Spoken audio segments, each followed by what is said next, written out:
எல்லாருக்கும் ஒரு சூப்பரான பவர்ஃபுல்லான குட் மார்னிங்.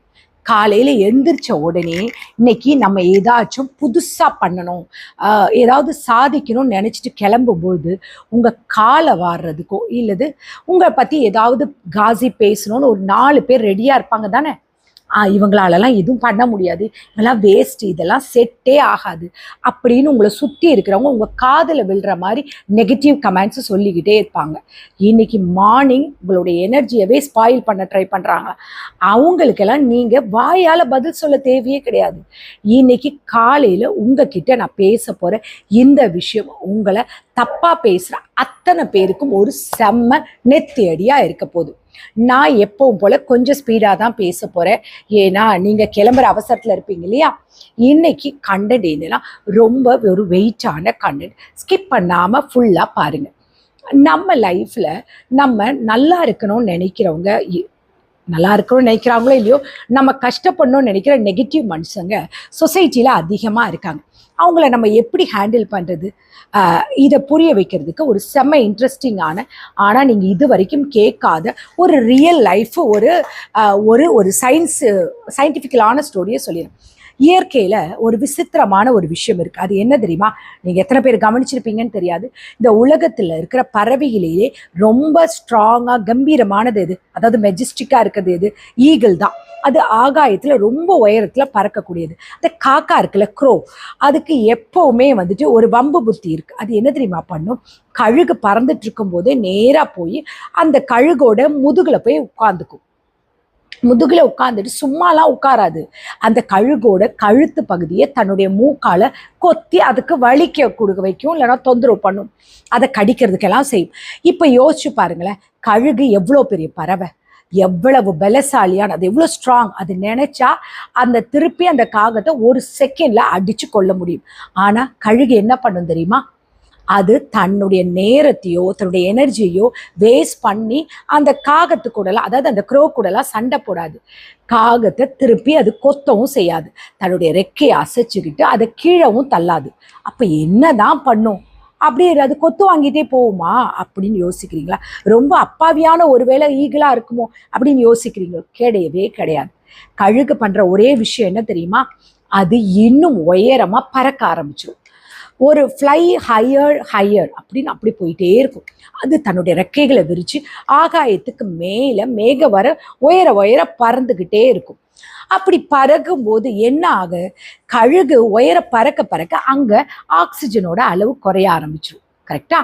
அப்போ மேலே போகும்போது அங்கே ஒரு ப்ரெஷர் வரும். ஒரு ஒரு ஒரு கட்டத்துக்கு மேலே கழுகு போகிற அந்த ஹைட்டுக்கு காகத்தால் பறக்க முடியாது.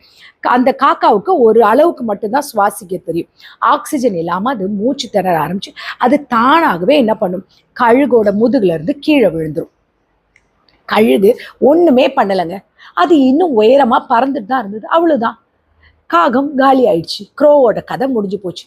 கதை எப்படி? இது வரைக்கும் நீங்கள் இதை யோசிச்சிருக்க மாட்டீங்க தானே. இப்போ இந்த கதையை நம்ம ரியல் லைஃபோடையும் நம்ம சொசைட்டியோடையும் கனெக்ட் பண்ணி பார்க்கலாமா? நம்ம லைஃப்பில் நம்மளை சுற்றி இருக்கிற அந்த நெகட்டிவான மனுஷங்க, பொறாமை பிடிச்சவங்க, நம்மளை பற்றி பின்னாடி பேசுகிறவங்க, ஆஃபீஸில் குழி பறிக்கணும்னு நினைக்கிறவங்க, இவங்க எல்லாரும் யார் தெரியுமா? அந்த காக்கா மாதிரி தான். ஆனால் நீங்கள் யார்? உயர உயர பறக்கிற அந்த ஈகிள் நீங்கள், அந்த மெஜஸ்டிக்கான அந்த பவர்ஃபுல்லான கழுகு நீங்கள் பாட்டுக்கு உங்களோட அடுத்த லெவலுக்கு ஓடிக்கிட்டே இருப்பீங்க. ஆனால் இந்த காக்கா மாதிரி உள்ள மனுஷங்கள்ல, அந்த க்ரோ, அவங்க எப்போ பாரு அது எப்போவுமே அது பிடிக்காது. அது உங்கள் முதுகு பின்னாடி உட்காந்துட்டு கச்சமுச்சான்னு உங்களை பற்றி தப்பு தப்பாக பேசும். சோஷியல் மீடியாவில் நெகட்டிவ் கமெண்ட்ஸ் போடுவாங்க, உங்களை எனர்ஜியை குறைக்க பார்ப்பாங்க, உங்கள் சொந்த பந்தங்கள்கிட்ட உங்களை பற்றி தப்பாக பேசுவாங்க, ஈவன் உங்கள் வீட்டில் கூட உங்களை பற்றி தப்பாக சொல்லிட்டு போயிடுவாங்க. ஆனால் நம்ம என்ன திரும்ப பண்ணுறோமா, அவங்க ஏதாவது ஒரு விஷயத்த சொன்ன உடனே நம்ம என்ன பண்ணுறோம்? நம்முடைய ஓட்டத்தை நிறுத்திட்டு அவங்க கிட்ட சண்டைக்கு போயிடும். அதாவது அவங்க கிட்ட வாதாட போயிடும். நீ எப்படி இப்படிலாம் சொல்லலாம், நான் யாருன்னு உனக்கு காட்டுறேன்னு அவங்க லெவலுக்கு இறங்கி நம்ம டைமை வேஸ்ட் பண்ணுறோம். அங்கே தான் நம்ம தோற்று போயிடும். ஒன்று சொல்லட்டுமா? ஒருத்தர் உங்களை பற்றி தப்பாக பேசினா உங்கள் லெவலுக்கு வர அவனுக்கு தகுதி கிடையாது. அதனால தான் அவன் உங்கள் முதுகு பின்னாடி உட்காந்து அவன் பேசுகிறான்னு அர்த்தம். அவனுக்கு நீங்கள் வாயாலெல்லாம் பதில் சொல்ல தேவையே கிடையாது. நீங்கள் பண்ண வேண்டியது ஒன்றே ஒன்று தான். உங்க தகுதியை, உங்களுடைய வளர்ச்சியை இன்னும் ஹைட்டுக்கு கொண்டு போங்க. ஆஃபீஸில் உங்களை ஒருத்தர் கிண்டல் பண்ணுறாரா, உங்கள் ஒர்க்கை அடுத்த ப்ரமோஷன் போகிற அளவுக்கு அவங்க முன்னாடியே உங்களை டச் பண்ண முடியாத ஹைட்டுக்கு போங்க.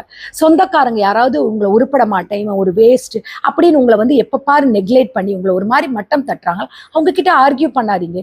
உங்கள் சக்ஸஸ் மூலமாக அவங்க பார்க்க முடியாத ஒரு பிராண்டாக மாறுங்க. உங்கள் ஃபேமிலியில் யாராவது சொல்கிறாங்களா, அதாவது உங்களோட ஒய்ஃபோ ஹஸ்பண்டோ யாராவது சொல்கிறாங்களா, தரக்குறைவாக ட்ரீட் பண்ணுறாங்களா, அவங்க எதை விஷயத்தை பற்றி உங்களை குறைவாக பேசுகிறாங்களோ அந்த விஷயத்தில் நீங்கள் ஹைட்டாக போய் காட்டுங்க. அதுதான் நீங்கள் உயர போகும்போது தான் உங்களை சுற்றி இருக்கிற நெகட்டிவ் மனிதர்களுடைய ஆக்சிஜன் லெவல் குறைய ஆரம்பிச்சிடும். அதாவது அவங்களுடைய உயரத்தை அண்ணாந்து கூட பார்க்க முடியாது. அவங்களுக்கு மூச்சு திணறி அவங்களாகவே உங்கள் லைஃப்பை விட்டு கீழே விழுந்துருவாங்க. அவங்களுக்கு ஒரு சஃபகேட் சிச்சுவேஷன் வந்துடும் இல்லையா? ஸோ இன்னைக்கு நீங்கள் வேலைக்கு கிளம்பும் பொழுது, வண்டியை ஸ்டார்ட் பண்ணும் பொழுது இந்த கழுகை மைண்ட் செட்டோட கிளம்புங்க. அதாவது ஈகிள் மைண்ட் செட்டு.